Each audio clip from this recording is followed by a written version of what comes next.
welcome back, everyone, to Casual Esports Amateur League. Tonight is a Shurima showdown between Dem Bois and the prodigiously named Hydrodynamic Boings. We have already gone into draft menu here, as Dem Bois have started off with the fire rotation of Zillion and Olaf, ban 1, ban 2. HBB have not banned first. I don't know if they have a substitution in play, and substitution rules would preclude the first couple of bans if the disparity between ranks is high enough. Yes, so just for information here, folks, we have a top lane substitution. Cyanite will be playing in their top lane, so that makes Hydrodynamic Boings going to be missing out on the first two bans. And there we go. So all three bands coming down here: Olaf, Zillion, Camille banned from Dem Boys. Two of those are very much meta champions. One of those is probably someone's pocket pick. Yeah, I really like it looks like they're going to be aiming for a little bit. I'm not sure who plays Zillion on Hydrodynamic Boings. I'm not sure if it's the support. I've seen Bebe on it before, and he can be quite dangerous, or if it's the mid laner. And it might be cosplaying Burger King, if you know what I mean. But it's interesting to see Olaf being a very strong ban, and Camille being such a strong top laner currently. Those are very good bans, and it looks like Hydrodynamic Boings aren't really too worried, except for their ADC. So it should be interesting what they pick here. It's actually interesting that they're banning Jhin. They're picking Misfortune. Misfortune is pretty strong. Seraphine is also very strong right now as well. Pantheon is a good pick from Dem Boys. So overall, HBB with the classic bot lane rotation as her first two. Pantheon I would call solid flex, because you can see Pantheon in pretty much any lane in the game. Yeah, no kidding. Although we know what lane he's not, because that's looking like a Rek'Sai, and the Queen of the Zersai returns to the Rift to wreak some havoc.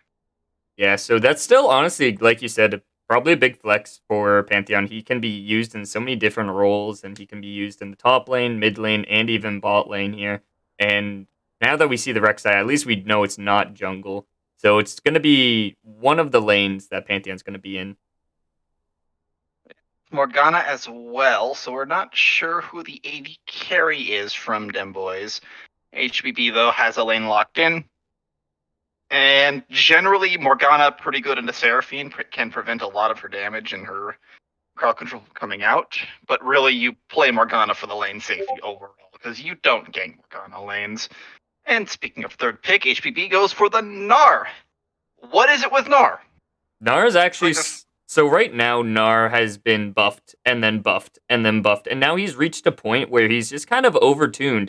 He can be played as a tanky player, like he can be really beefy, or he can be a really nice, let's put it, pushing bruiser that just can't be stopped.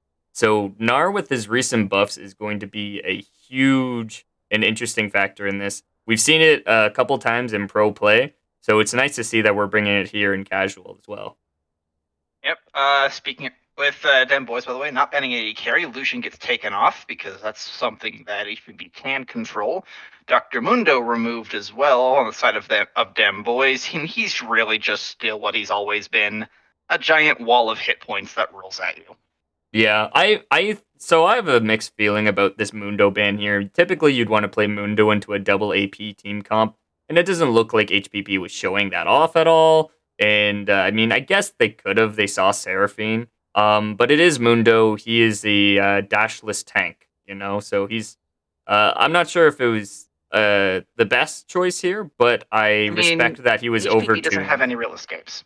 Yeah, so that's true. That's true.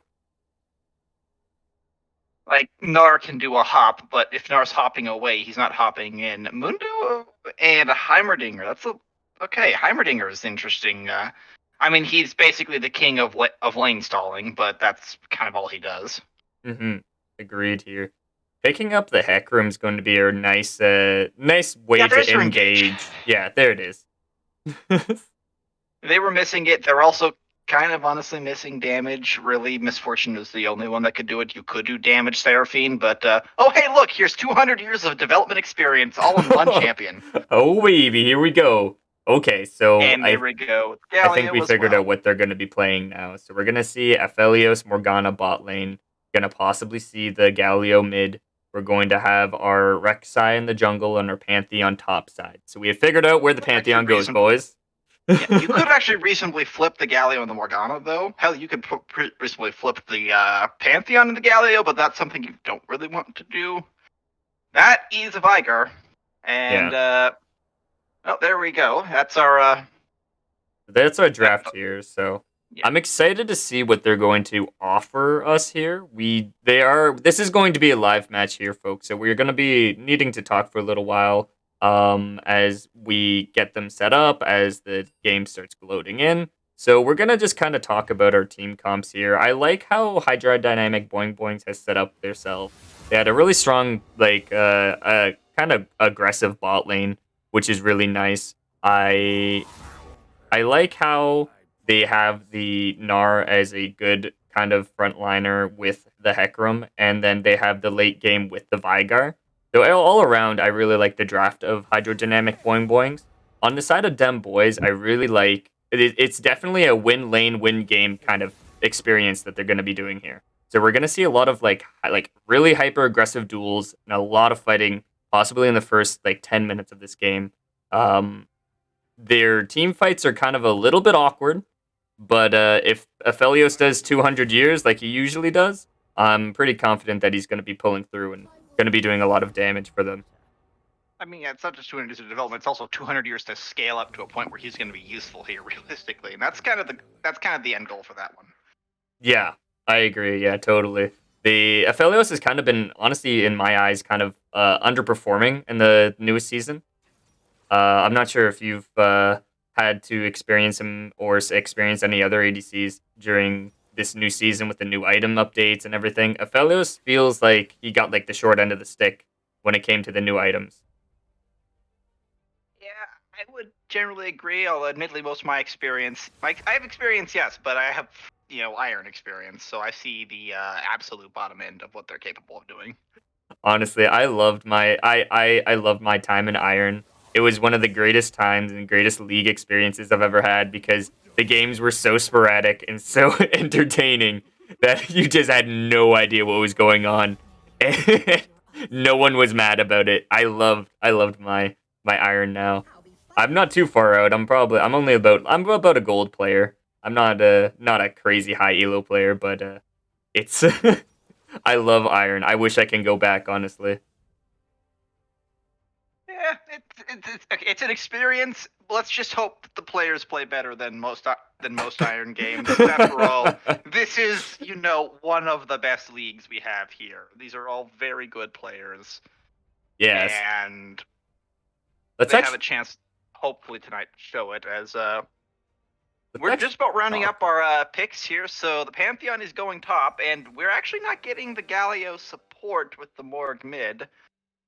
I actually I disagree there. I actually would have flipped the Galio to support to have Morg go into Vigar because Morgana can actually deal more reliably with Vigar's push and contain him. And Galio can honestly hard punish Seraphine and Misfortune's lack of available mobility. Like, yes, your lane's less safe, but that's a Hecarim. He has to get close. Galio wants you to get close. So I think that they missed an opportunity there. I think for them boys. Yeah, it should. I'm gonna put it up on our screen here, and you can see that they were having a little bit of fun on their no bans just to make the game go in a little bit faster. Uh, you can see that they had the Timo Singe there. No toxicity on the side of Hydrodynamic Boings, but I agree. I don't. I think the Morgana into Vagar would have been an easier time, but Galio can be more like can roam a little bit heavier topside, which will be a way that Cyanite is going to have to play this game a little bit differently. And so it's going to be hard to say what's going to happen, but we're going to see a lot of interesting things. I know we were talking about Elo earlier with everyone here. The Shurima division is averaging around probably like low platinum. right now. One of the key players that we can look at for Team 37 would be Bronze 1 Mechanics. He's their their highest ranked player, at least, in the jungle, being a Diamond 4 player. And I'm actually just going to be looking up the stats of Hydrodynamic Boings. I think it might be Bebe with the highest elo, but I'm not sure. I'm gonna have to research that as we're loading on in here.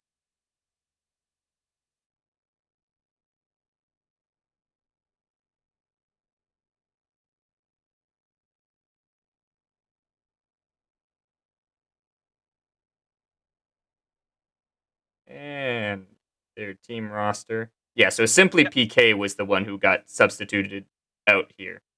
So Simply PK is going to be substituted for Cyanite this game. 2 loss of bans because of the elo discrepancy from last season. Yeah, which for those that are new or don't tune in very often, Casual Esports Amateur League or CEAL has a rule in place to help balance out what happens when somebody can't make it if players need a substitution.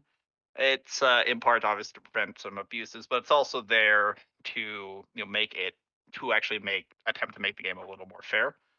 Because yeah, if you're a team of all golds and they're a team of all golds and they suddenly pop up a platinum 2 on you, that's a lot of experience that you're gonna have a hard time making up for. Which hopefully that won't be the case here. We're a few more seconds here as we're loading in game and kind of I guess steering this conversation a little bit back to the team compositions themselves here, ignoring the fact that they have a substitution in lane and looking at composition alone. Um, it seems a lot like them boys want to fight a little more, and that they have more tools overall to actually start a fight. They also have 2 semi-globals, which means they can respond to fights a little more rapidly than what HBB can do with their team composition as it is, which I think means that HBB is kind of going to be forced eventually around that mid game into that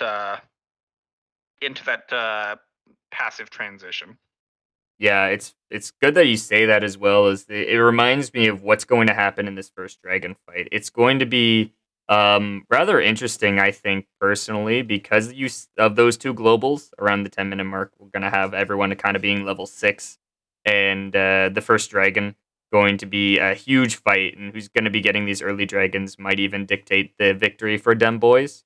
As I personally believe that hydrodynamic boings is definitely in favored for being how would you say the more scaling team, especially with just Vigar alone Yeah, can just kind of dumpster anyone on them.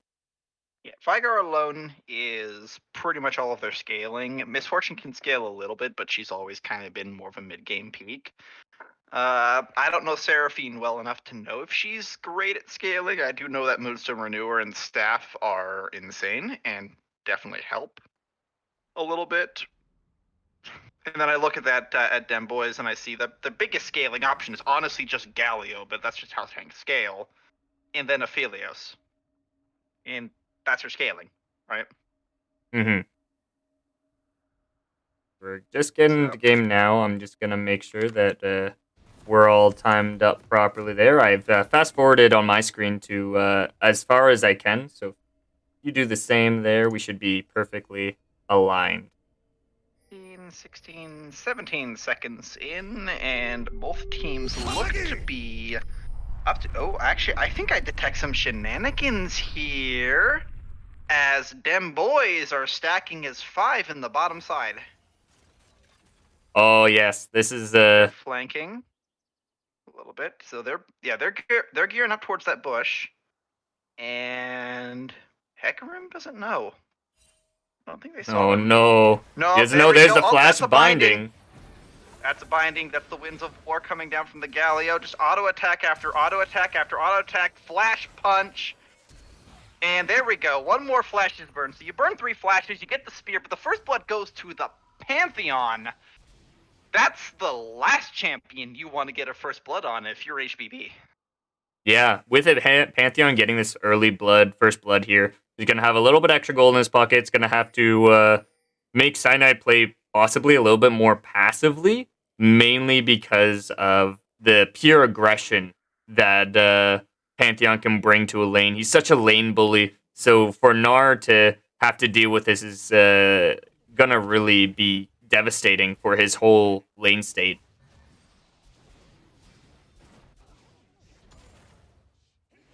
After that little bit of excitement, we now return to your regularly scheduled Farm Fest here, and we're already kind of seeing. So interestingly, Galio got the early push, and seems to have that taken care of in mid lane. The junglers, Hecarim's gonna have to start without a leash. Rek'Sai opted to start without a leash, which yes cost her a lot of her health, but Rek'Sai can regain health relatively reliably. So, ooh, this is gonna be a bit of a fight going down bot side, but they're not gonna be able to commit onto it, so they back off.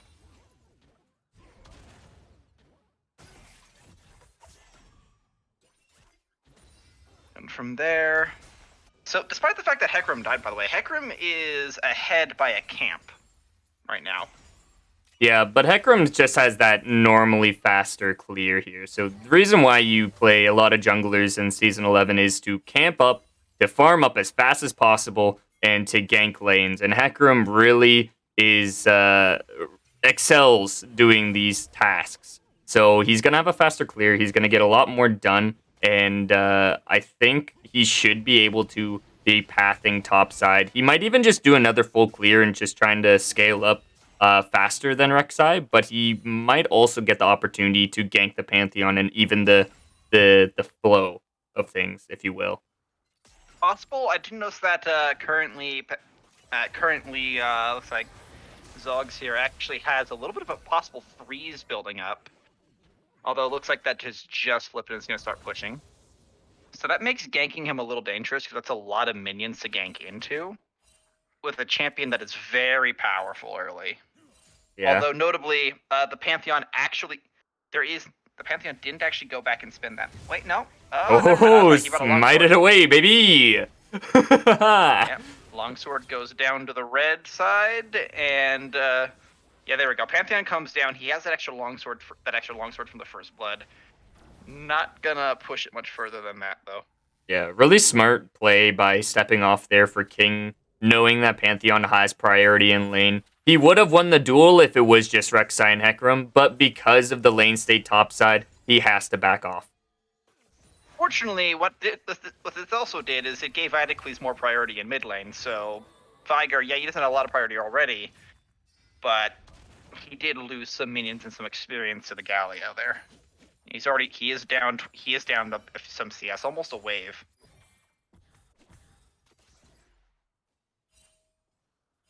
Yeah, we also noticed something bot side as well. In the midst of all of that top lane kind of like extravaganza, we had Aphelios almost being bursted out, forcing his flash and forcing his heal earlier. So it would be very common to see that Hecarim's going to be doing his pathing down there, trying to get an easy kill onto the the escapeless, if you will, 200 years.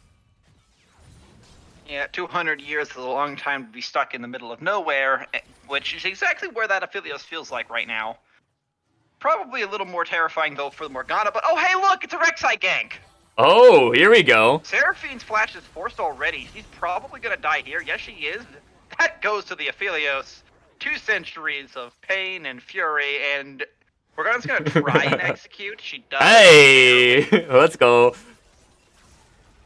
So Misfortune there, getting that execute off is going to help a little bit. The gold, rather, not going over to Sweet Fiend or Chase there, which is going to be helpful. But again, Rek'Sai was able to sneak into the backlines and get an easy kill onto a Seraphine and a Misfortune for basically no cost at all. So that's going to be really neat. Long time to set up. Pretty much almost as long as it took to get this game started. Oh, baby! Hecarim. The Galio though comes in, wants to punish him. That might have been a bad move from Idocles. He goes for the taunt. Vexai gets the knockup. He's probably going to go down here. No way! Yeah, he is. Oh yeah. Morgana gets the kill with the with the soil. There we go. Heck, Pantheon goes in. There's your Fed member. Gets a free kill down onto Viger as Viger got cornered in from the teleport. Actually, wasn't even a teleport. That was an ult in. So ult are burned. A lot of globals are down. King, I see that you dropped this, and it was your smite button. You took that dragon clean, stolen drive-by, and almost actually escaped from that. Unfortunately, the Morgana pool is going to be enough with a little bit more tick damage. It did take down King, but it was so well played by them. I really liked, and I thought, honestly, they were losing lane. They were losing a lot of free stuff here for the side of Hydrodynamic Boing Boings. But King's making sure that this team stays on track. Ooh, Adeque's got a little bit greedy there, and he dies for it. Morgana's not dead yet, but oh hey, look who's back! Back again. Yes, Morgana goes down, but Rek'Sai makes sure that trade evens out in the end. Morgana's gonna have to be forced to wander up to the mid lane. So basically trading 1-for-1 in opposite lanes at the moment. Yeah. ZZ Dog and Vebe playing hyper aggressively in this bot lane there just means that Rek'Sai is going to be able to come in and just gank them off of repeat, you know? It's very easy to catch the squishies out, and you can see Bronze Mechanics just actually camping bot side, but is... anything but. Exactly. And he's just getting free money time after time. He's coming in, he's getting his just free buffs bot lane, you know?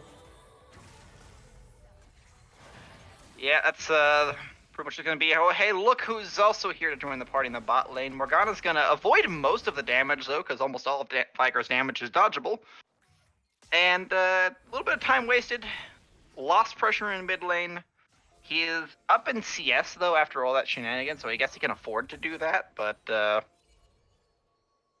overall, the game's kind of reached that point where it's pretty much dead on even here. It is a 500 gold lead for HBB at the moment. That is what their efforts for Dragon and for farming have gotten them.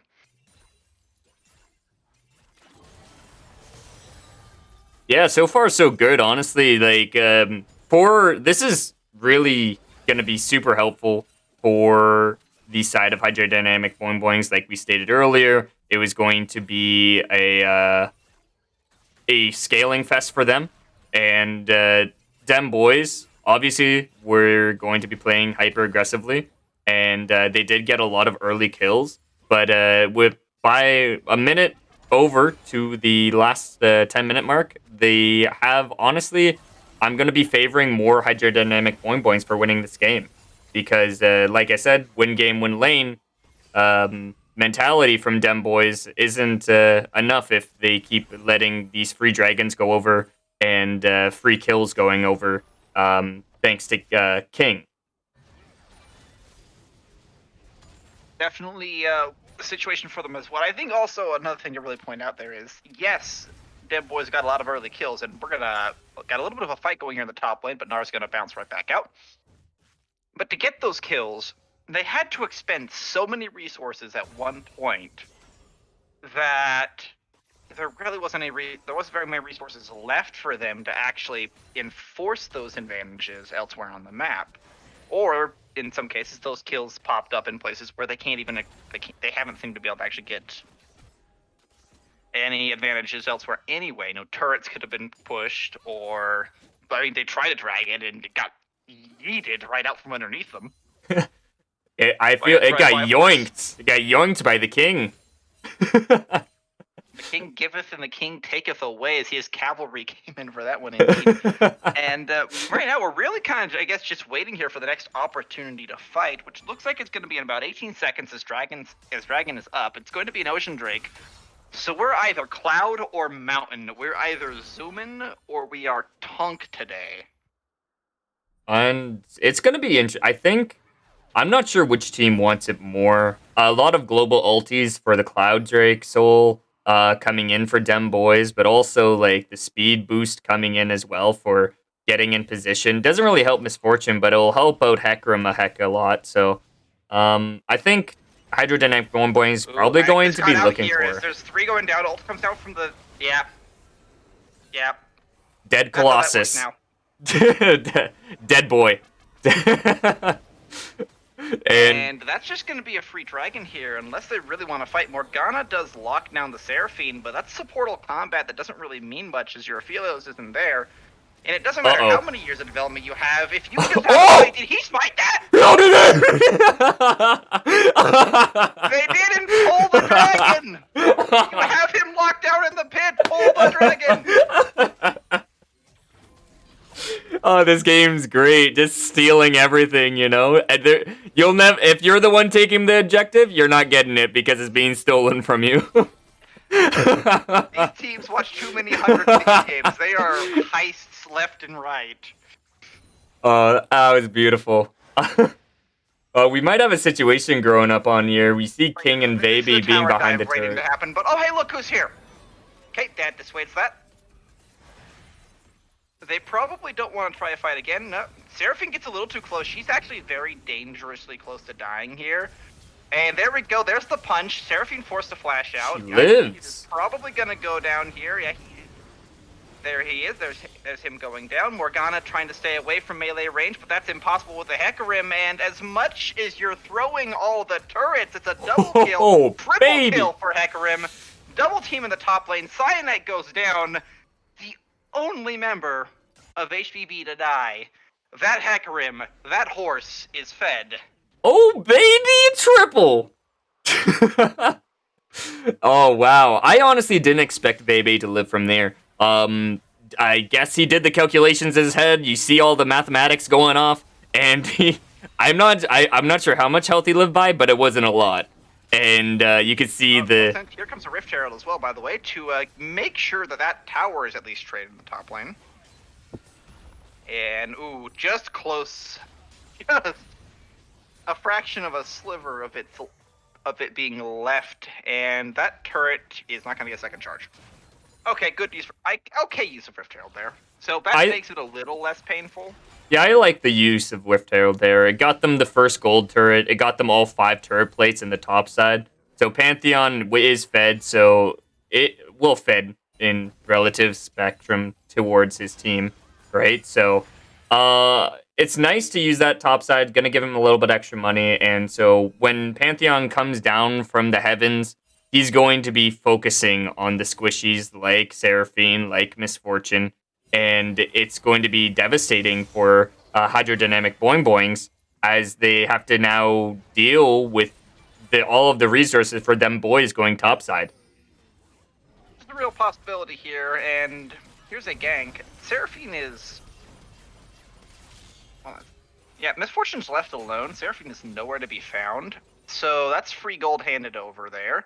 Seraphine really doesn't want to, oh, okay. Idically survived that. That was a full okay. fire burst. Okay. This is a very... Uh-oh. Yeah, you're not living. Oh, no. Okay. Smart to Zhonya's or to yeah, that was your stopwatch. Okay, technically smart to stopwatch that, but you're dying anyway, so why bother? Right? I think you might have a chance if the Hecarim was able to rotate in time. I think that was the call probably by them, was like, oh, okay, we have a couple seconds, please come here, save me, save me, save me. But then unfortunately, obviously the burst damage from the Rek'Sai, she just does so much damage, which is going to take them out entirely. It was a good call to go on Edicles there, but unfortunately, his base stats are just too high. Yeah, I actually don't even think it was a Hecarim. I think he was waiting for the Seraphine heal.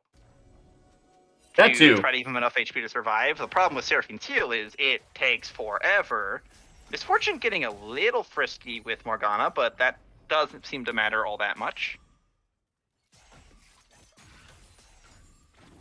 Oh, hey, that matters a little more as Morgana just... Surprise! Vigar! They probably thought that was a Seraphine bush. No, no, no! That is a Vigar. That's a Yordle bush, and if this is probably a dead... Oh, the fail flat! Ult trades back onto the Aphelios, but that's another shutdown collected by your... Oh, good knock up, but that's a lot of HP that you don't have anymore as... The shutdown comes back. Pantheon is here to party, though. You hate to see it. You hate to see it.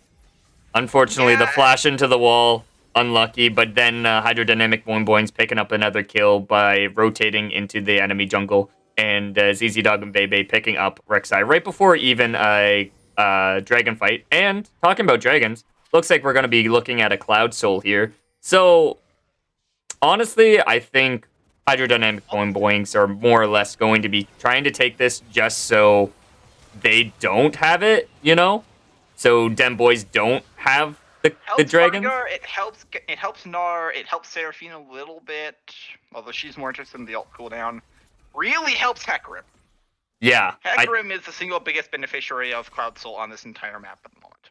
I agree. Yeah, and not giving the cooldown reduction over to the side of Dem Boys is going to be nice for the not dealing with a bunch of Pantheon ultis, not dealing with a bunch of Rek'Sais, Galio ultis, Morgana ultis on low cooldown.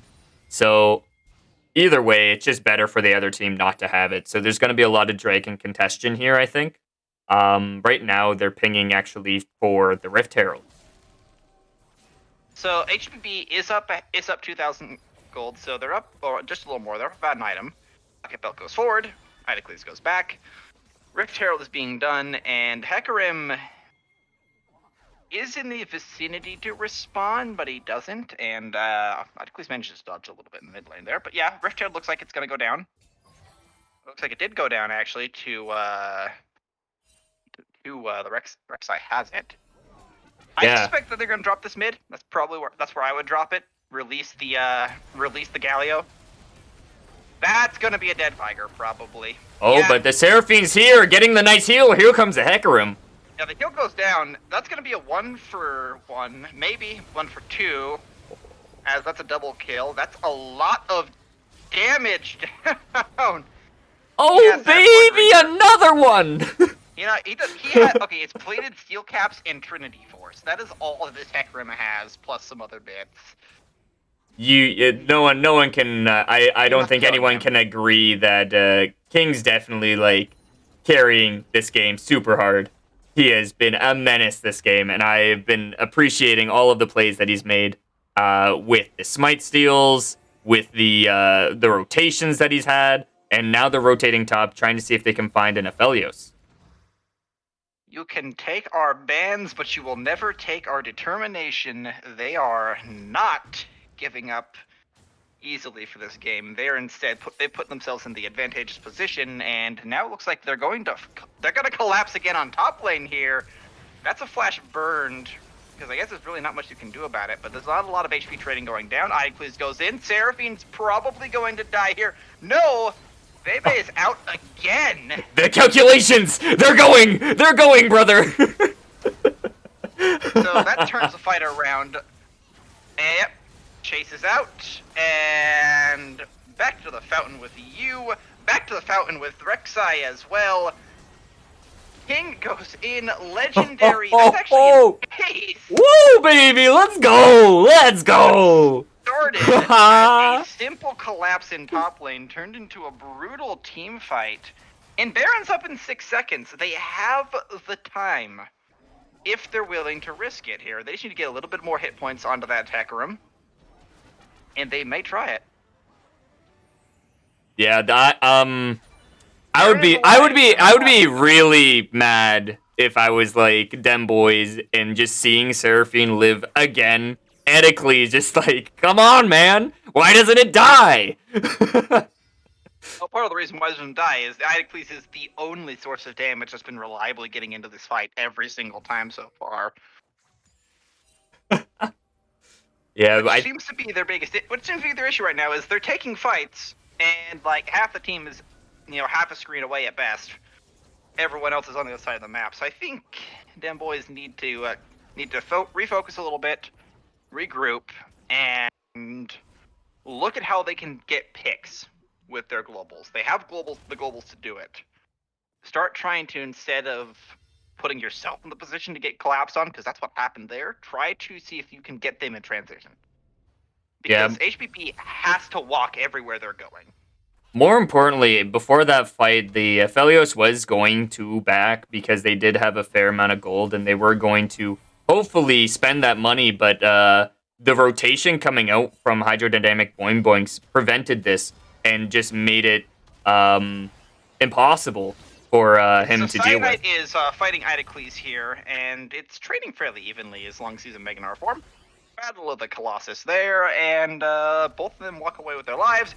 That's an engage that comes in. Flash knock up. Rek'Sai, though, is going to get immediately deleted from the game. ZZ Dog goes unstoppable. Now they're following up on the Morgana for the double kill. That one was I feel like was a miscommunication. You could see Bronze going in, being like, "Hey, we got the Seraphine. Okay, we got it. Going in hard onto the Seraphine and trying to get a pick, which they need. They need to get picks, but unfortunately, the Pantheon was actually closed off by the Vygar cage, and so the Pantheon just kind of sitting there like, "Well, bud, I can't get to you. My flash is down. What do you want me to do? You know?" Yep. Nar walks away from that one. By the way, DBB is HBB here, not them boys. HBB has an 8,000 gold lead right now, 22 kills to 10. This game, HBB alone has 1 kill a minute right now. Oh yeah, would you look at that? I didn't even notice. That's actually kind of funny. I think we've been transported back in time. Are we like pre-2017 Fnatic now? Are we just like turbo-inting to win? I mean, is that what we're doing? I feel like ZZ Dog and like King are just sitting there like, mother, I crave violence, mother, and they're just running around the map killing everything. But what they're doing now, they're setting up for Baron. Well, sort of. One side setting up for Baron. Vygar walks out with his life. Doesn't have a teleport here. There we go. Idocles goes in. Idocles is walking out. Quick, it's 23 minutes. We need another kill. ASAP. Let's go, boys. Let's go. Hey, King got caught. King has a lot of damage. He's going in. That's a massive shield. Wonder what. All right, we got it. Okay. Do it again. Oh dear. Okay. The stonks. So yeah, Sterix Gate shield saves Quadra. King there. We're running for it. We're gunning for it. Is this gonna be a penta? Possibly. Penta. Penta. Holding the turret. Trying Come on. Give it to... actually dying for it. That's the delayed penta kill. Let's go, baby. ZZ Dog on that penta there. A little bit delayed. And then King, I don't care. King's still the MVP there. You can't change that. He gave you that penta. To the sacrifice. That's what he did. He died. King died for this penta, guys. That's going to be, though, just a massive shove into the inhib. They don't even need Baron at this point. They might even look for if they can find another couple picks here, they might be able to end. Though there's your couple picks. Seraphine's dead. That's the good news. Bad news, your inhibitor's also dead. Yeah, I think they're gonna... Okay, there goes the Vygar ult, goes down, deletes the... Actually, the Vygar ult, combination with Misfortune being Misfortune, deletes from the map. Shutdown finally happens! And Aphelios flashes forward. He might actually be able to do this. Oh, no. No, never mind. No. Vygar dies, but there's not enough people left to end the game. I'm honestly surprised that Vygar died there. I just don't... For me, personally, I don't feel like Aphelios applies enough damage overall. That might just be me not playing enough Aphelios, but recently, with the new items, I just feel like other ADCs do it better. I think he had the right guns up for that one. That was the orbs. I think he probably wanted chakrams or something else up for that one. Because he just didn't have the attack speed. And, yeah, this game, this is a game.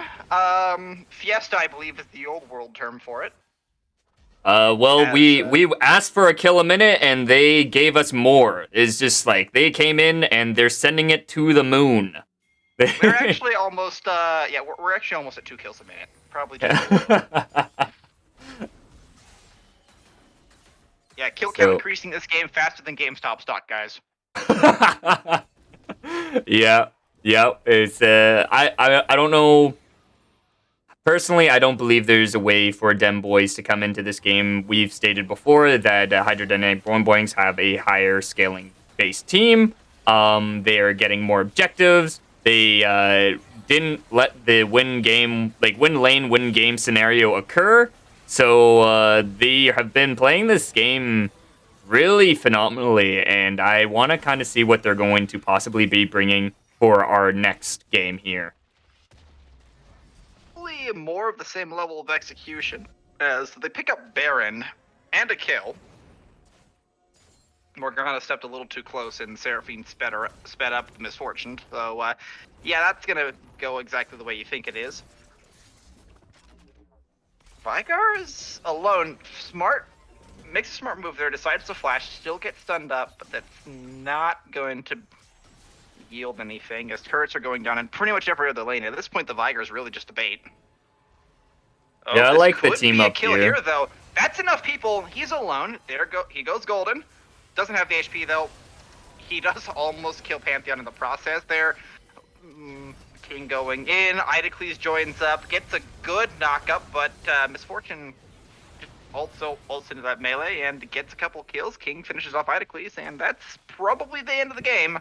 Yeah, I agree. Honestly, what ended up happening here is that they weren't able to get onto the Misfortune, and she was just able to do so much damage and being basically unpunished and unfazed by any of the Dem Boys, having really great kiting ability and being able to put out the massive DPS that she has really changed the whole course of the game. I wouldn't really say changed. It was basically they were playing bot lane really hyper aggressively. Besides like one or two bad overextensions, the hydrodynamic boings have played this game out at an expert level. TV, by the way, padding their stats slowly into the game here. Oh, the game froze, which means that the game's over. Yep, that's 28 minutes, 8 seconds, 16 kills to 38. If we all just pull up our calculators here real quick, let's see just how insane was this game. Let's see if I can find some end game stats here as soon as we exit. Just shy of 2 kills a minute. Just try. 1.9 kills a minute, guys. That sounds Congratulations. really well Congratulations played. to Hydrodynamic Boings there. You showed us that your name may be silly, but your gameplay certainly isn't. And from there, really, all they've got to do is keep executing at that level. It's kind of the ball is in Dem Boy's court now to make an adjustment, determine what went wrong. I think it was multiple things. I think your first issue was you were putting a Galio into a Vigar, so your mid lane couldn't really help much, combined with the fact that you weren't really able to actively take advantage of the strength of your composition across map. Right? You had a global comp that couldn't global. Yeah, that's the sad truth. And honestly, they needed to win the lanes, and unfortunately, undue to some early game shenanigans from King and having his roam happen constantly, has changed the whole changed up the whole dynamic how their team was going to work and how their team plan was going to occur. So hydrodynamic Boings obviously coming in with the big W there and a pentakill, which is really nice. You always love to see those in games. Yep, pentakills are definitely something special, and we got an exciting one today. It's not very often you'll see the most fed member of the team sacrifice themselves to give the AD carry the pentakill. That's a wholesome moment. That's a wholesome moment. You love to see those. You love to see those. They are doing some picks and bans right now, so I'm in the works of doing some editing to just get it up and running for everyone, and I'll be showing that on screen momentarily. Just gonna have to give me a second here.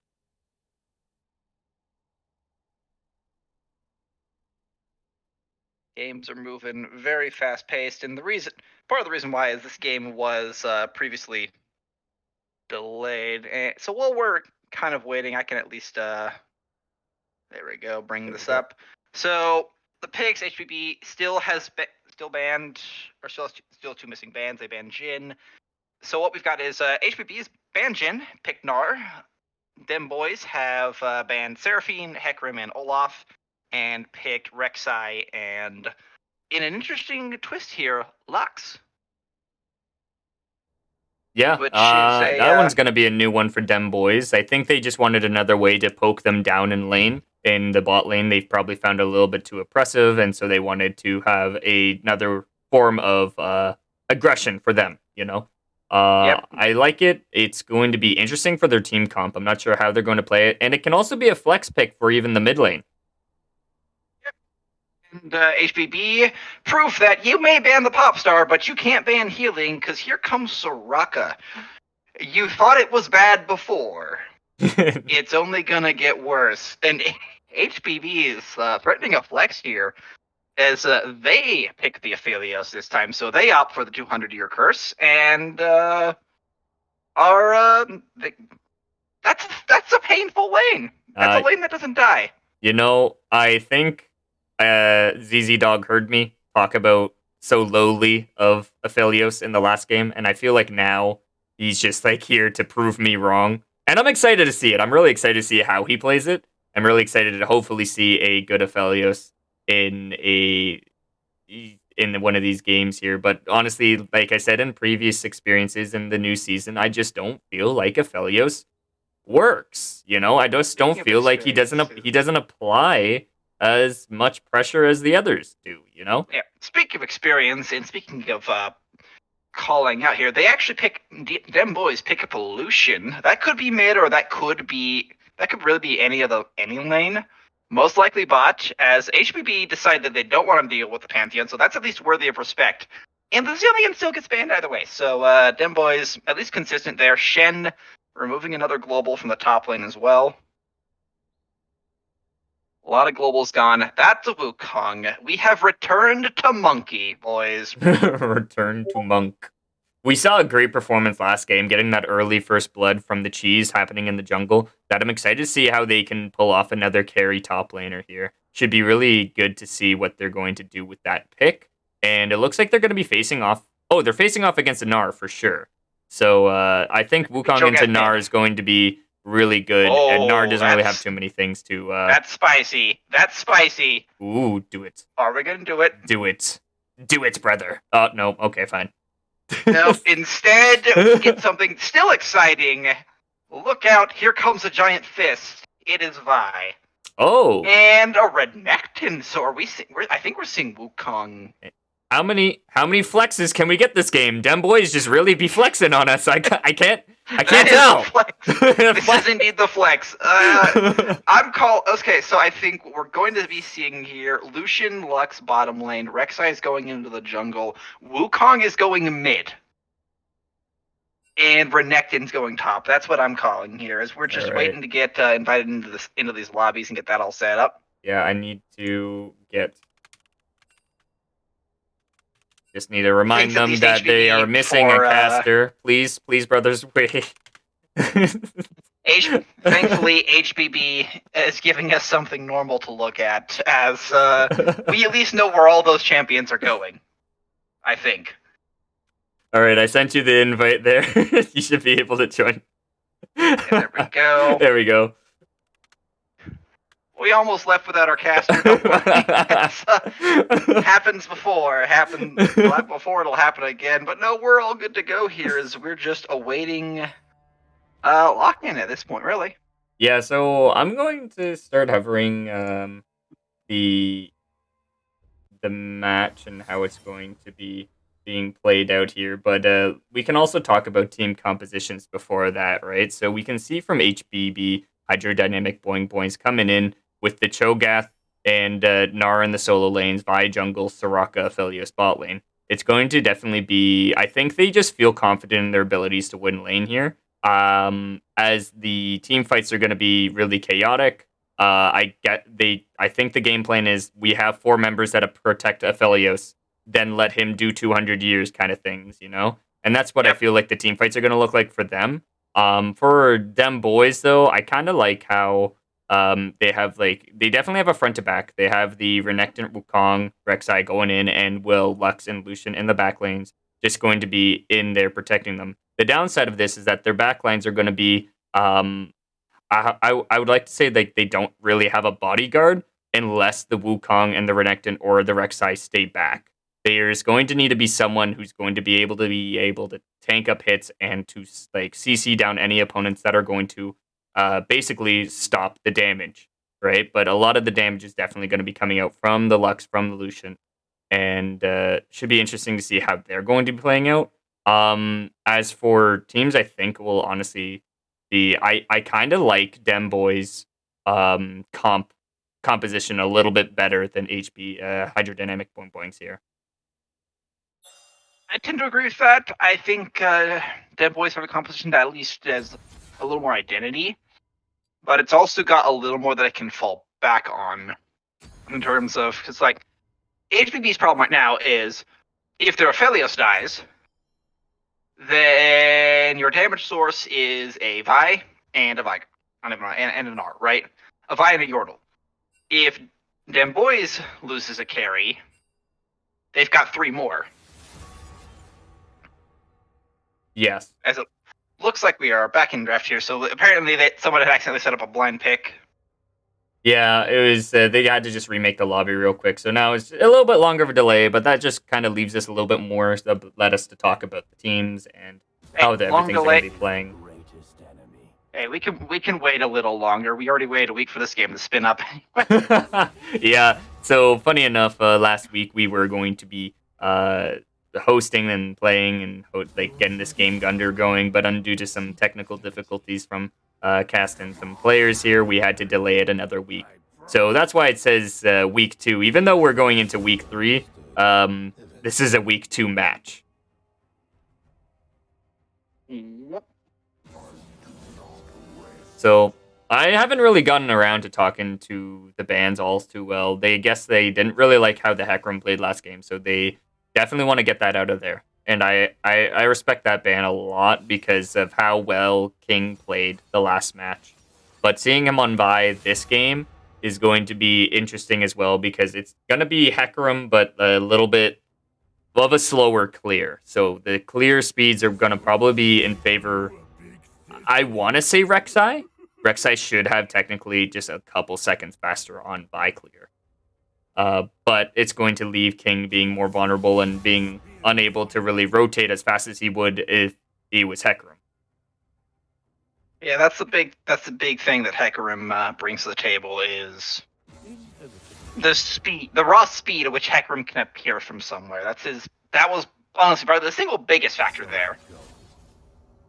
Vi can sort of do things similar. She can achieve similar creative gank angles to what Rek'Sai can do, just over walls and from out of fog of war.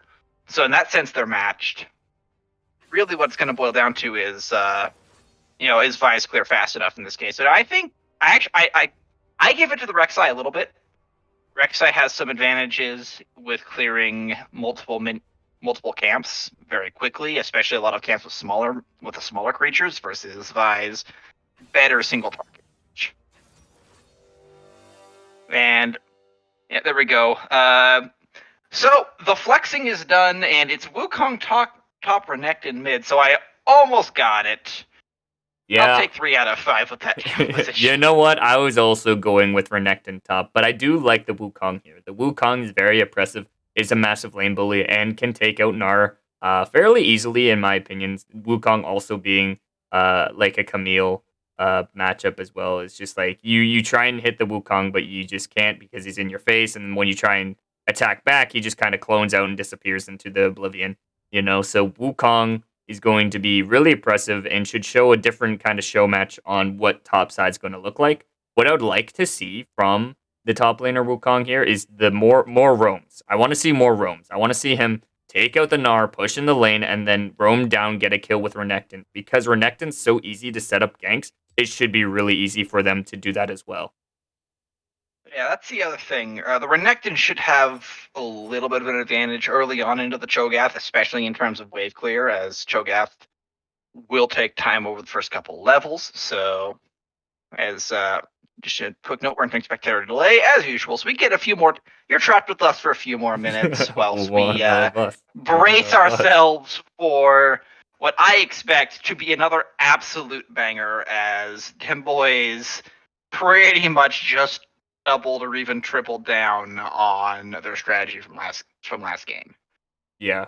From their team composition alone, we're going to see the same thing, like I said before in last game. We're going to see a lot of bloodshed in the first 10 minutes of this game. And by 10 minutes, we should have a more concrete answer of what's going to be happening next and who's going to be more favorable in the last game. Um, last game, we saw, I think there was like 5 kills, 11, and then for each side, more or less, by the 10-minute mark, which can be rather high in team matches like this. It's not your typical solo queue game where like it's like 50 kills to 50 kills, but it kind of snowballed into that for Hydrodynamic Boing's last game. So I'm excited to see what they're going to be doing in the early stages.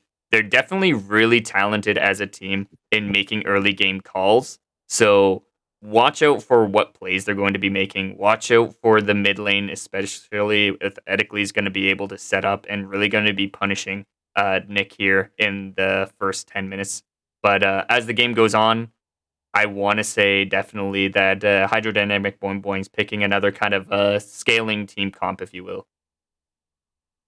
So, Yeah, definitely looks a little more scaling. I mean, okay, a lot more scaling between Aphelios and Cho'Gath that already is more than twice the scaling of the previous composition. And the good news is Cho'Gath scales quick.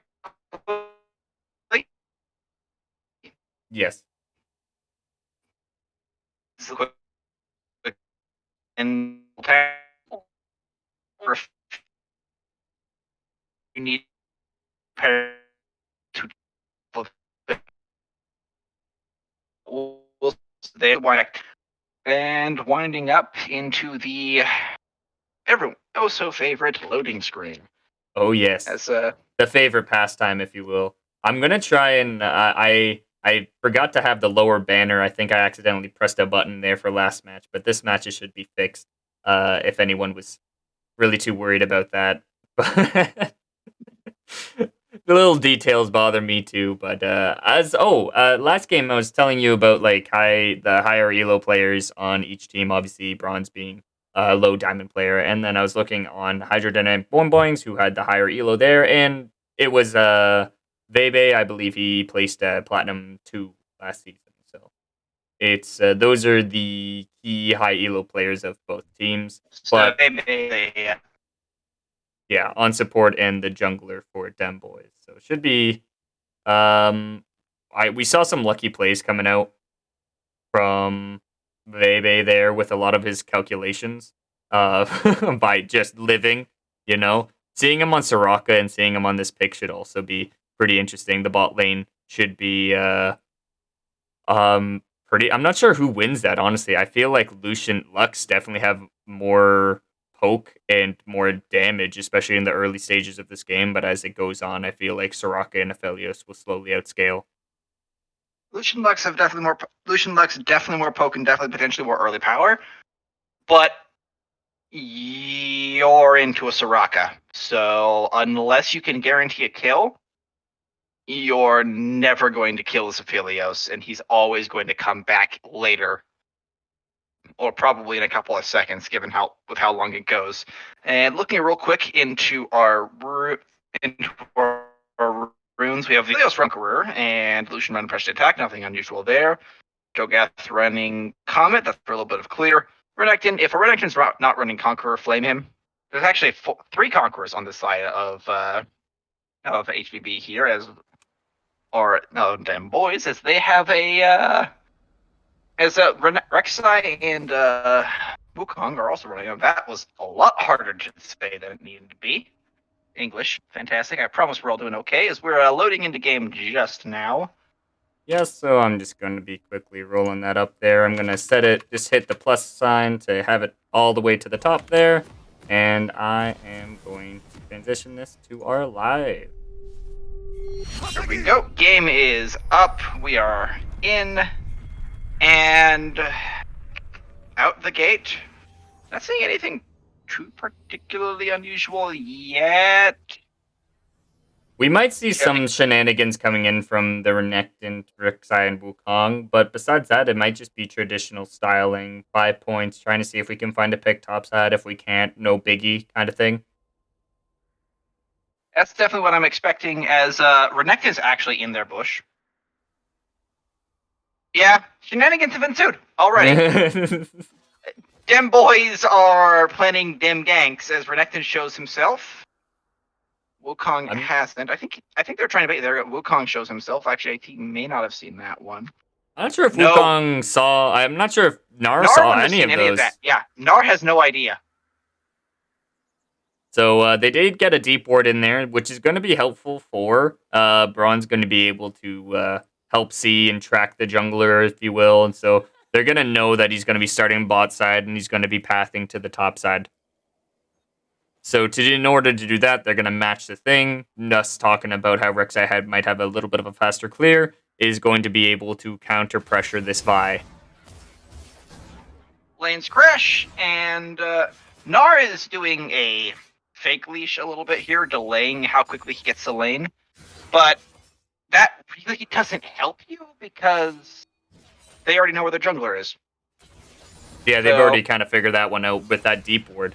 So Idically is trading hard into the Cho'Gath here for lane dominance. It looks like he's achieved that.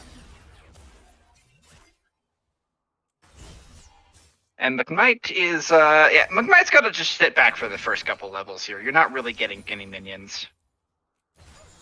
No, I don't think so, especially with the pure lane oppression from the Renekton tier. It's going to be really nice for them. What's hard is that their only AP source of damage is going to be the Lux, so she's going to have to find a way to pop off in this bot lane here. Yeah, that's definitely going to be the harder bit.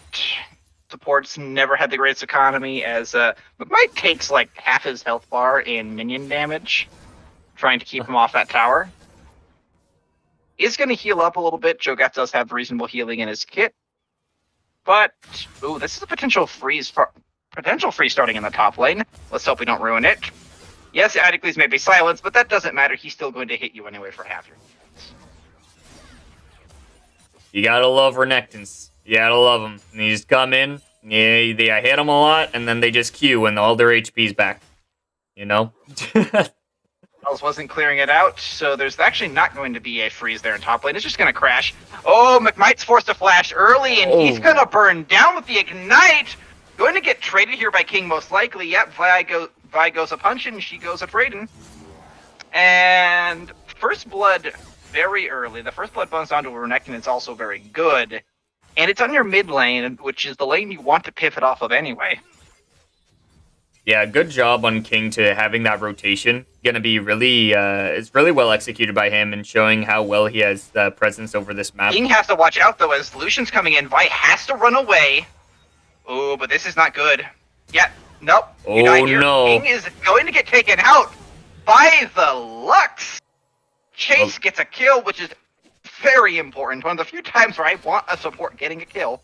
Yeah, we were just literally talking about that, saying that this support's going to need a little bit extra money because it is their only AP source. So I completely agree with you. I don't really like supports getting too many of the kills because it leaves the ADC a little bit more starving and has a little bit less money. But in this case here, you need that. You need that support to have that extra money.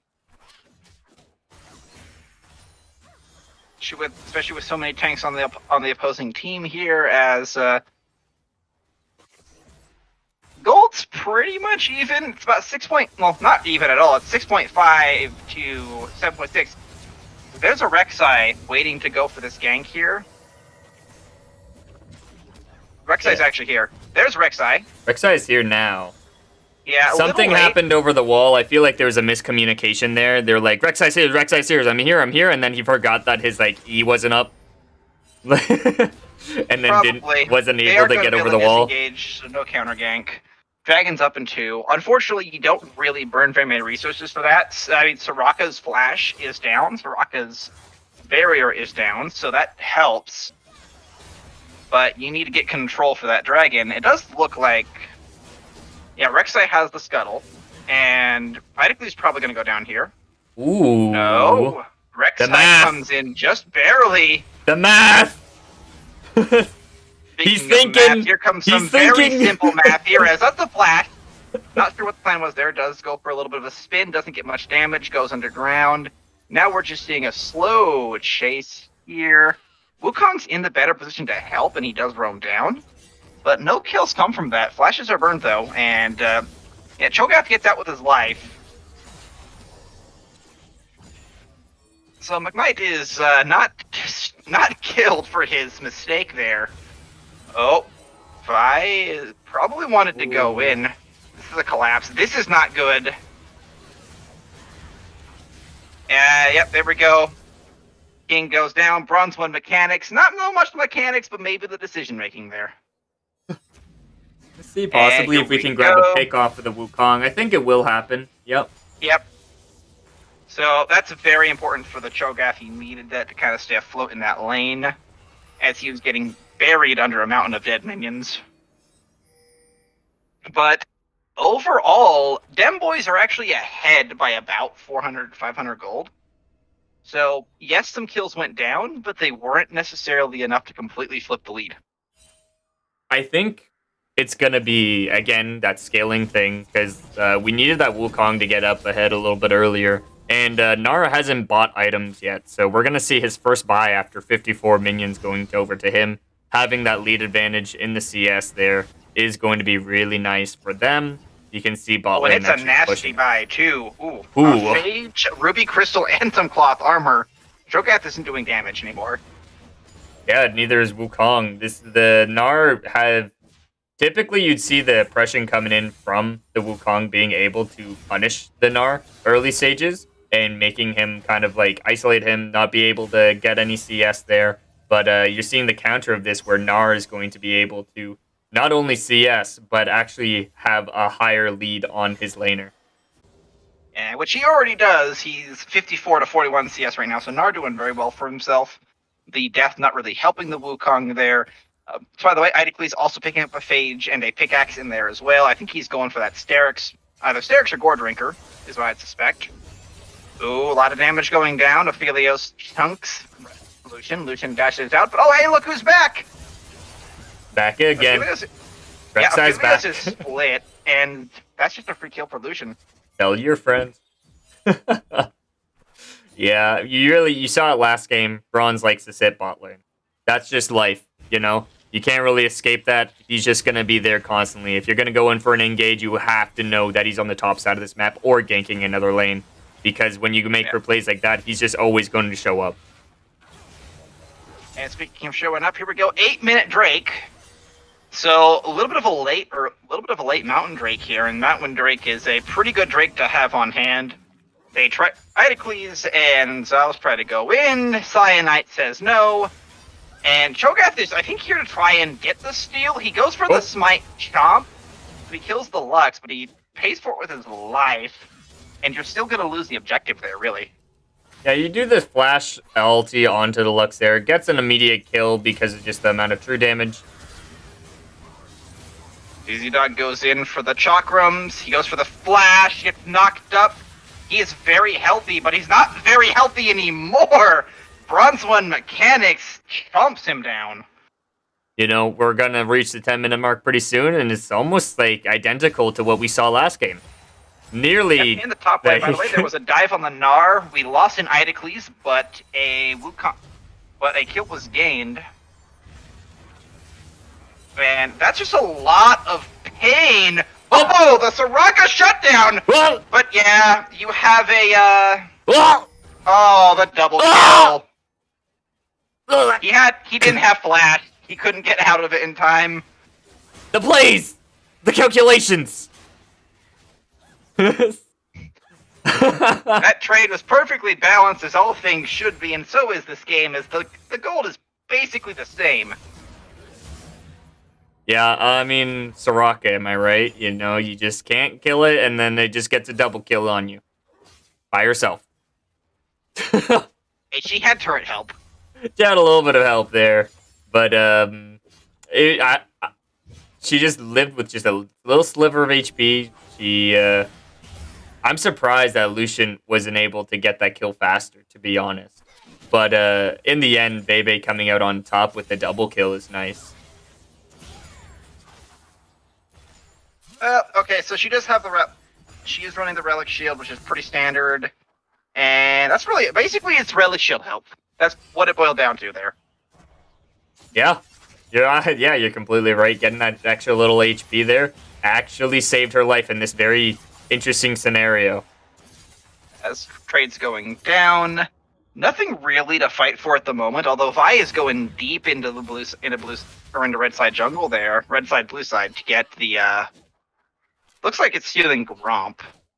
She could use this opportunity to set up for a gank. No one else is nearby to respond, and with how aggressive Sweet and Chase have been, then it's probably worth it. But she's instead just going to go for the scuttle and actually go for the mid lane gank because that's a Renekton that's pushed way too far up. It's going to be hard to pick off this Renekton, though, because he just does that.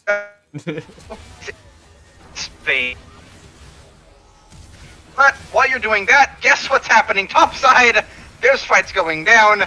Sweet kills Easy Dog as well in the bot lane, so two kills traded out. Vi goes in for the flash. Oh, the ult! Stop that! Oh, baby! Yeah! Dunked on!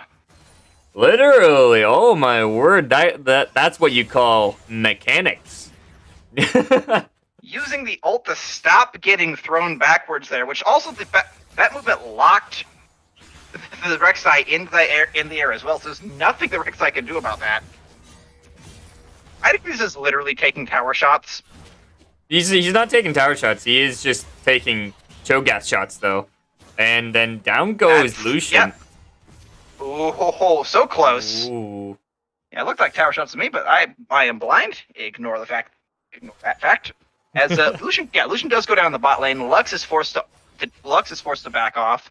She could probably ult to clear the wave. It looks like she does in fact ult to clear the wave. Adicles goes in. Cho'Gath takes a little bit of damage. That actually was a tower shot he took, and yeah, that time you need to leave. So the game's 12 minutes in now. It's 9 here we to go. 9. Hi, Aphelios, you're alone. They just don't stop. Flash. There's literally no way for him to escape here. Rek'Sai does not have ult, but it doesn't matter. ZZ Dog did absolutely no damage to Rek'Sai.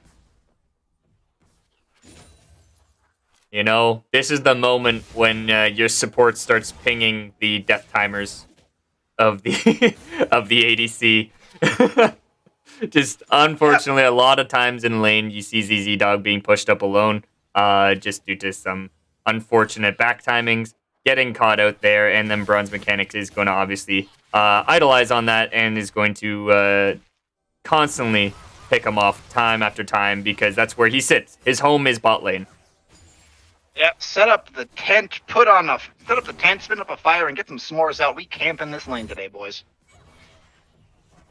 Yeah, a lot of the damage is probably going to be needed to come in from Aphelios late game, so it's going to be hard to see what they're going to have to do. He has fallen behind, but he has been able to keep up in CS, which is nice. Okay, Cho'Gath flashed Forest, so good gank there, as they're going to then back off. They don't want to overcommit with Ocean Soul up. Turret plates do go down. Nara trading heavily in the top lane, which is irrelevant here as neither side can actually go and meet this fight, which is about to go down as... Okay, that's a double stun that goes down onto the Rek'Sai, but that's not enough to stop the inexorable advance of this Void Beast. And now here we go, the 4 versus 3. They're going to try for the re-engage, but they just don't have anyone that can do it. Okay, look, Idacles is in the back. They have someone to do it now. Stunned up. She ults, it's not enough. Soraka gets shut down. Vi gets shut down by Lux. 2 kills for none. That should be enough to have control of the bot lane there. The Vi with the jungler down. There we go. They go in for a third. Idacles gets a Renekton. They're going in for the tower dive now, basically unsupported. Yeah. Bronze Mechanics does get killed by the tower. The Rift Herald drops. Teleport goes in at the top side there. You probably could have used that to set up for Drake, but they don't need it. Instead, they're going to go take the 2 towers, most likely, as no one's there to respond to Idacles and the Ocean Drake. Truly the greatest battle this game. The first spin goes out, the second spin goes out as well. Finite taking a lot of damage here. This Wukong is actually kind of strong because he goes bonk, bonk, bonk, you're dead. Bonky Kong. I was gonna make a joke about the tower and the the true battle this game is that you see time and time again Bronze actually dying to the bot lane turret, but he got his final revenge as they take it down. Indeed, the revenge has been taken on that bot lane turret. In fact, for its sins, its cousin in the tier 2 bot lane has also been removed. So excellent Rift Herald play, and Bronze Mechanics got all that gold because Rift Herald's the one that did it. You know, I was really favoring Hydrodynamic Boings into these late game situations here, but we're seeing it again where ZZ Dog's just caught up alone and is falling down too. Vigil, heal is burned. Aphelios just he might be able to escape here. Barely too fast. He disengages. Idacles decides not to chase. He probably could have. Oh, hey, hello, Soraka. That's not somewhere you want to be. There's right now, Dem Boys are actually playing this game really, really effectively, really being able to turn up the heat, being able to rotate properly, having the team communication up. They turned up the amp, if you will, and they're just gonna keep turning it up until it can't be stopped. You see the bot lane's getting really, really fed. Now, as Cyanite gets killed by Bronze 1 Mechanics, so the Rek'Sai is online and fed. Lucian's online. Renekton's always online. Vi is here.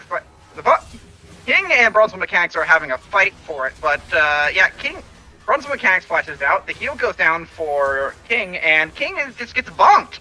Hey, look, it's Monkey. DK, Bonky Kong. Let's go. Turret goes down in the mid lane as well. Tier 2 is getting assailed by Idacles. HBB decides that the mid lane's the more pressing concern as they lose another turret in their top lane. The Lux ult goes down. This is a massive, massive Cho'Gath, but he's not massive enough. The Chump doesn't get the kill. Yeah, Dem Boys playing this out really nicely. I really like how they're playing this mid-game performance. Like, they are doing really, really well. They're up on objectives. They're going to be up on another Rift Herald soon enough as well. And they're getting kill after kill after kill. They're the ones getting a kill a minute this game. Indeed they are. There are 18 kills here, and they are 10,000 gold ahead. Actually, they're not 10,000 gold. My bad. That's my eyes not working here. They're 4,000 gold ahead, give or take a little. More or less, but still, that's just a large enough margin for them to keep the advance going, keep this pressure going. They have 4 turrets to the 0, and then we're seeing that King gets found in the jungle as well. Lux is going to die here, pretty much guaranteed. Just a matter of how long are they going to take it. Yep, there we go. Gives it over the Aphelios. Good idea there. But King is slain by the Croc. And the pressure just keeps mounting. Yeah. I was kind of questioning if Nick Might was going to give it, or if he was just purely just waiting for his ulti to come back to eat it. That's a lot of stuns that go down. This Croc is in pain. He might be able to get out, though. They can't really keep up. Gordrinker's still on cooldown. Gordrinker's off cooldown, but doesn't matter. There we go. There goes the Chomp. Easiest way to make sure that he can't use Gordrinker to heal, fight him. Rek'Sai gets a bit of its speed there. Ultimate does come down again from the Wish, but that's not enough to stop Cyanite from dying. Wish with all your might. That Nara's gone. Yeah, the ambulance came in, but the Gnar was passed away too soon. As doesn't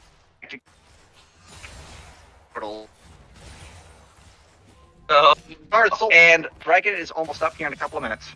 Yeah, we're gonna see Dragon coming up in 30 seconds. So if the Dem Boys need it back, everyone needs to go back to base right now, get what they need to do, and go to this Dragon almost immediately. Fun fact, you need about 30 to 35 seconds to walk from your base to the Dragon Pit. So if you ever see a Dragon like this, you're going to need to back, get your items, and then go in for a fight. This can leave Dem Boys on soul point, so I feel like they're definitely going to be challenging this one.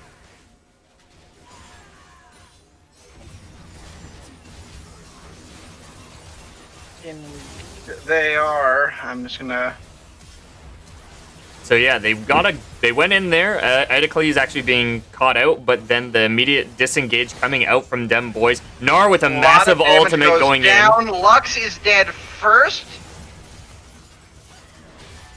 Wukong going for the spin to win, and he doesn't win that time. Aphelios gets a shutdown, so the fight gets turned around here.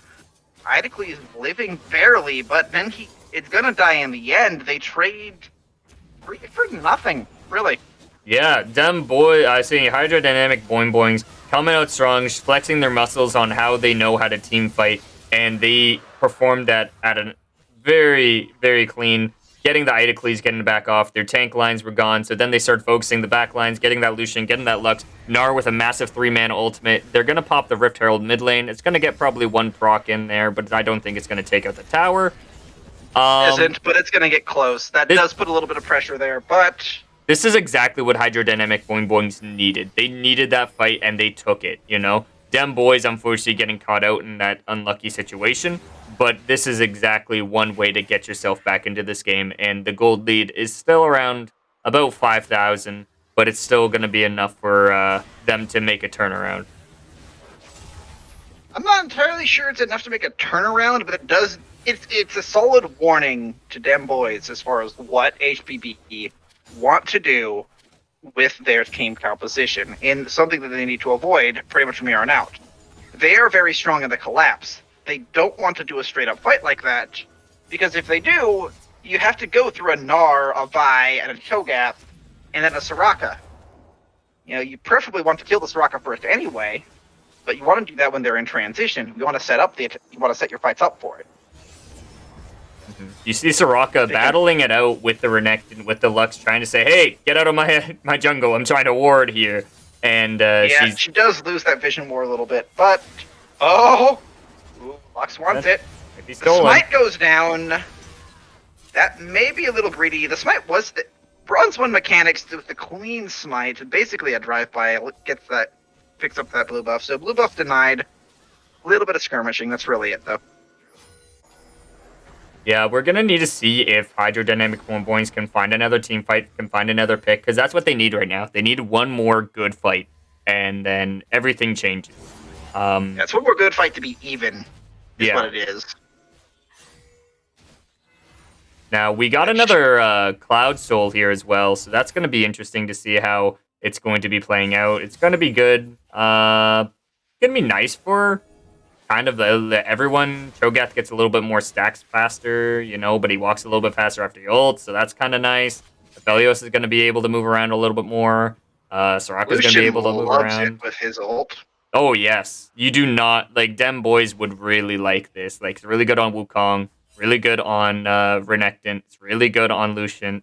It's not the greatest on Lux, and it's not the greatest on Rek'Sai, but then again, you just get that bonus movement speed when you exit out of Rek'Sai, and more Lux ultis, the better, you know? She's going to be almost reaching a point where she just ults every wave because she can. Oh boy, that reminds me of when Lux had like an 18-second cooldown and a refund. That was... If anyone's ever seen like those bullet hell games where you're just dodging lasers, that's what it's like facing a Lux with those kind of cooldowns. Now, I feel like we're going to have a little bit of a lull state here. No major objective coming up. They could try and see if they can find a pick, and then it will lead to a Baron, but it's going to be kind of a risky play. As for everything else, Dragon's not going to be coming up for another minute and 30 seconds, so everything is just kind of seeing whoever gets caught out first is going to be the one in danger. Speaking getting caught out first here, Idacles going in for a quick trade onto the Gnar. He is trying to establish more control in this lane. They do want that top lane to push out. Gnar tries to go in, doesn't find the bounce. He did have a collapse ready. But it looks like instead everyone else is here as Lucian goes on the ult. Aphelios is already down before the fight really even starts. Laser comes out, gets on the fight. Double kill goes down to Lucian. Cho'Gath in the back line, but he is very, very squishy. He's just a big bag of hit points. And that's a real quick 3 kills. That's a Baron. Yeah, you thought that the Hydrodynamic Boings got the pick there, But actually, Dem Boys coming in, doing a massive amount of burst damage, taking out Aphelios, the one major damage dealer of their team. Gnar not going to be able to transform for another couple seconds, so that was the fight to take. Really well executed by Dem Boys, and it's going to be a Baron, like you said. HBB looking like they want to try to see what's going on there. They have no vision in this pit, so they don't know how long it's taking them, but the Baron does go down. No members are lost. Wukong is already there in the mid lane to take advantage of this and pressure this down. That mid lane tower is going to fall pretty much on this wave. Nope, he's actually backing off instead.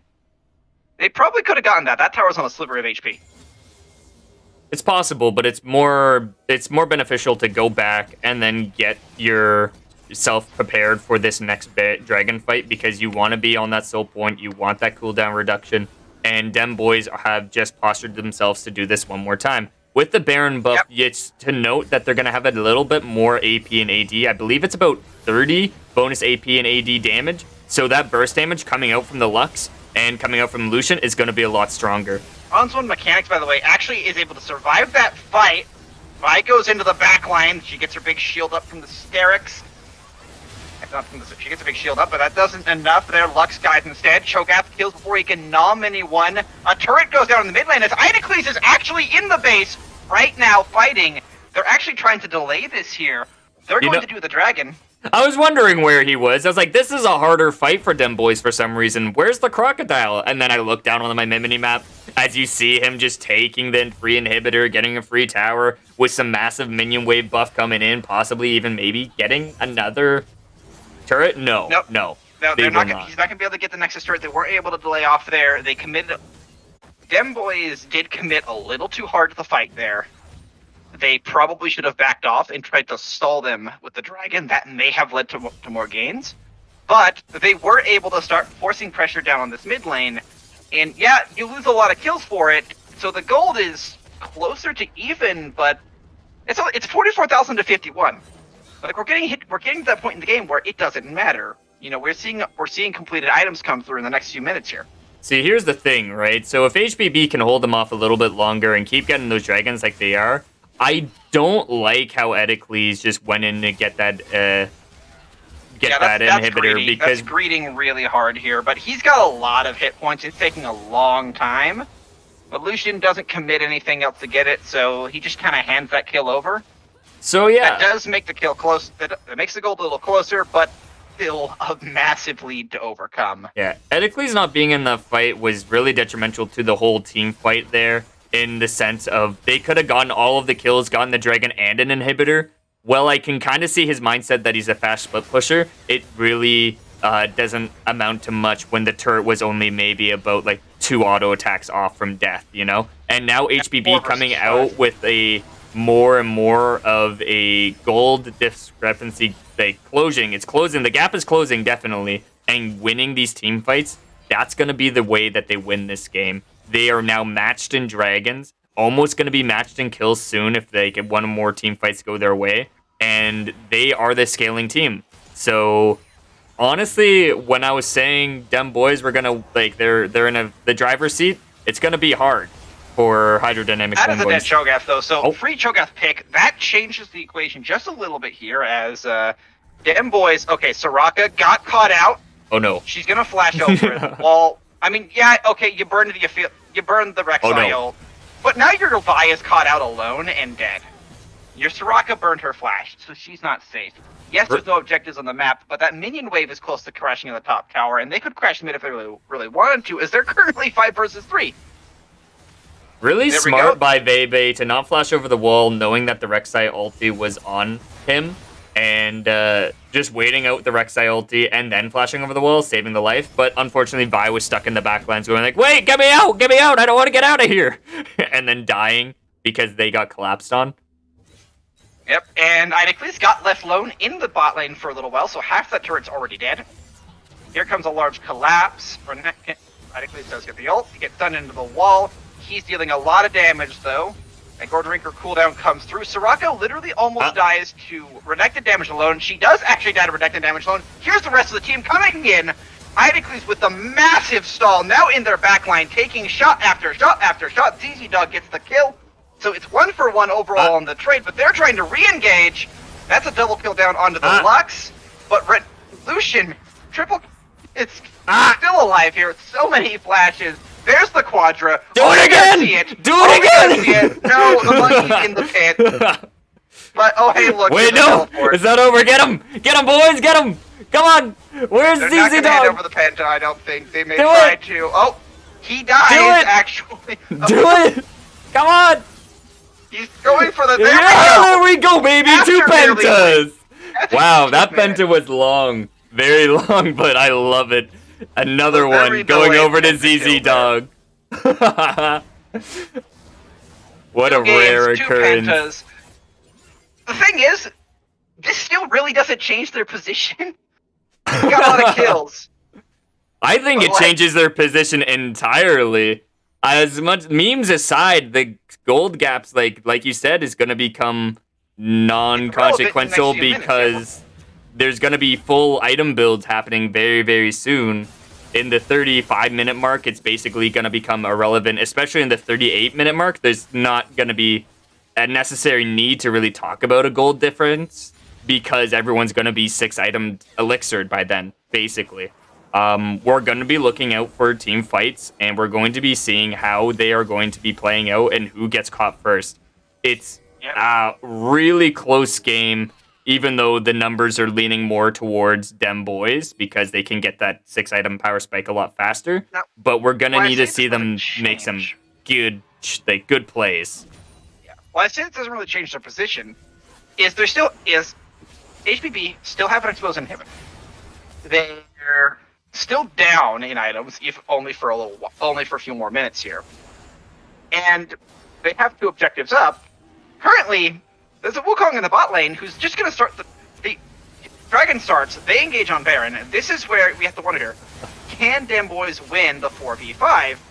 Idicles is already in the back. They have to disengage here as they're going to get torn to pieces. There goes Soraka's ultimate. Idicles dies. The Baron is stopped. The Dragon is going to go down, though. The answer is no. They don't win the 4v5. No, they do get the Dragon, though. They probably could have committed onto the Baron instead, and said they go for the split. This will hand over the Baron. This will change the position now, as HDB has the opportunity to collect the standing gold to make up the difference now, as well as start forcing down turrets. Absolutely, you're gonna see them trying to get. He's gonna try to cut the minion wave here. They're gonna try and get 2 inhibs. They might get 1 here. Oh, so close. She does get the Vi though. They get inhib. So they have a couple of people down the bot lane. They're actually going to lose 2 inhibs for it. But they still have Baron. That's almost dead. Take the inhib. No. The inhib doesn't get taken. Wukong dipped out too fast. So they lose an inhib. Wukong's probably out. Wukong, don't do it. Nope. Don't, that's not it. Oh, no. Oh, no.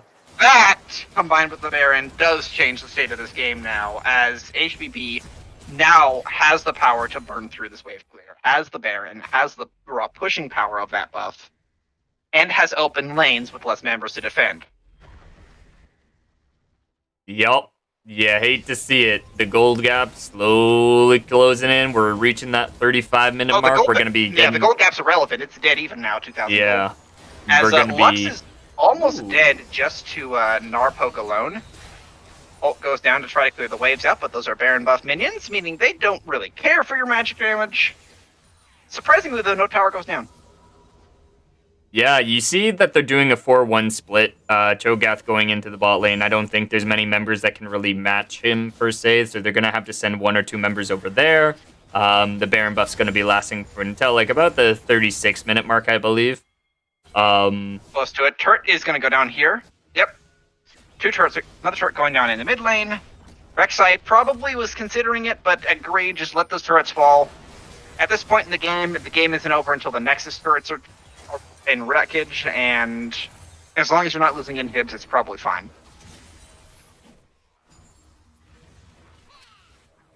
This is going to be interesting, because it's going to come down to 1 slip-up. 1 slip-up's going to change the entire team fight. So we're going to need to watch carefully where everyone's going to be positioned and where everyone's going to be trying to be aggressive on. And they do find the pick on Aphelios, or Rek'Sai, rather.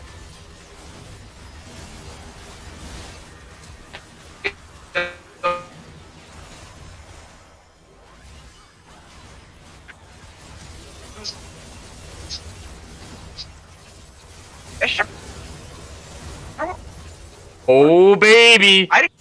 We'll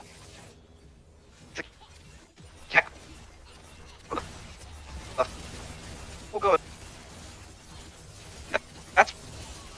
That's definitely going to be game for sure. Getting that huge win off of that team fight is going to be massive. They're going to just close this game out here. The gold gap is now in their favor. Let's go. Hydrodynamic Boings coming on top in the series with a 2-0 victory. Good game. 2 pentas this series. What a great performance. 200 years. But the Aphelios finally gets ahead in gold. Gets the second penta. Gets to push right through the mid lane in classic NA fashion. We end the game. That is enough in another bloodbath. Kills almost dead even, 32-31. Again, just shy of 2 kills a minute here.